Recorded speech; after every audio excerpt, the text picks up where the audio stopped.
안녕하세요. 약사일리스입니다. 저는 신약보다 오래된 약을 좋아합니다. 긴 기간 동안 유통된 역사가 있는 약은 그 시간 동안 크게 잡음이 없고 부작용이 대부분 알려졌다는 의미이기 때문입니다. 영양제 시장도 비슷합니다. 2000년대 초반 홈쇼핑 시장의 확대로 본격적인 건기식 시장이 열리면서 다양한 건강 기능성 식품이 뜨고 지고 했는데요. 2000년대 초반부터 25년 동안 살아남으며 그 입지가 더 단단해진 영양제가 있었으니 바로 유산균입니다. 유산균은 의약품으로도 사용되는데요. 만 6세 이하에서 항생제로 인한 설사가 있을 경우에 유산균이 처방약의 급여로 포함됩니다. 건강에 조금이라도 관심 있으신 분들은 유산균에 대해 들어보셨을 겁니다. 장이 건강해야 몸이 건강하고 장이 건강하려면 장내 유익균 비율이 높아야 한다는 개념으로 유산균 복용을 권하죠. 장내 유익균 비율은 중요합니다. 그런데 좋은 것을 아무리 넣어줘도 좋은 것을 파괴시키는 것을 함께 넣으면 아무 소용이 없겠죠. 유산균을 지키기 위해 피해야 하는 음식과 과민성 대장 증후군으로 불리는 장 트러블이 심한 분들은 장을 어떻게 관리하셔야 하는지 알려드리겠습니다. 차 타기 전에 배 아플까봐 걱정되고, 약속 장소 정할 때 화장실이 깨끗한지 확인하고, 어느 장소에 가면 화장실 위치부터 확인하고, 먹고 나면 배 아플 것 같은 사과 같은 음식은 피하면서, 화장실에 오래 앉아 있는 분들, 대표적인 과민성 대장 증후군이 있는 분들의 습관입니다.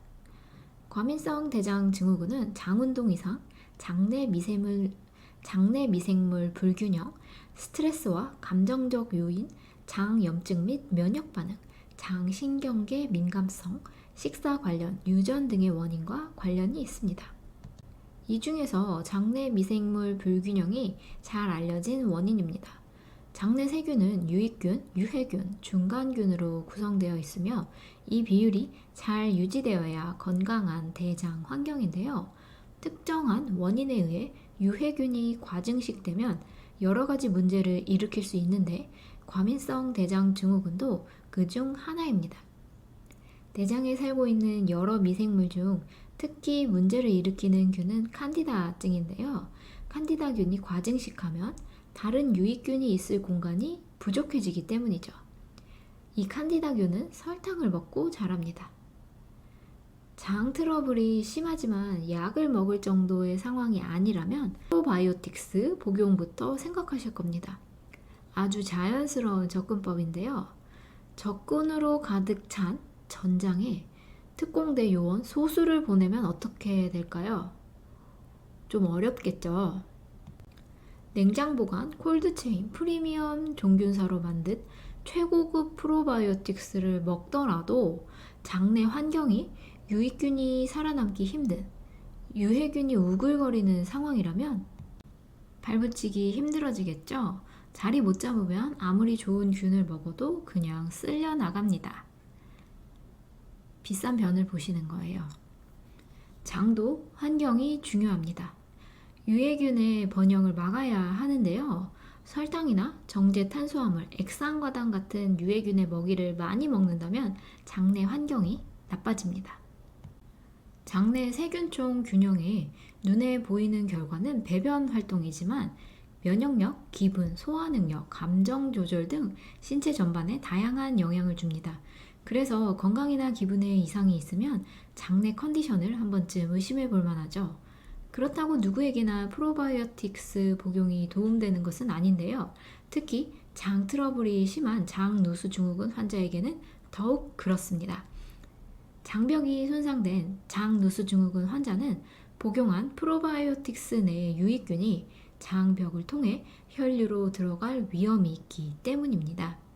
특히 노약자와 영유아는 느슨한 장벽으로 인해 폐혈증까지 진행된 사례가 있었습니다.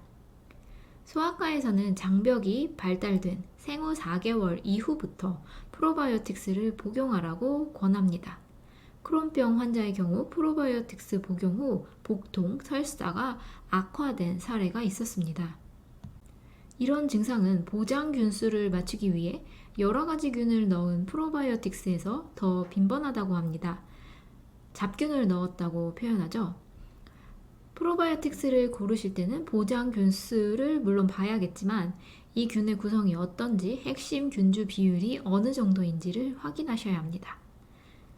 내가 장이 안 좋다는 생각이 있으신 분들은 장벽에 손상이 있는지를 확인할 수 없는데 무리하게 프로바이오틱스 복용을 시도하시는 것보다는 설탕과 정제 탄수화물을 줄여서 유해균을 줄이고 유익균을 늘리는 장내 환경을 만드시는 것이 어떨까요?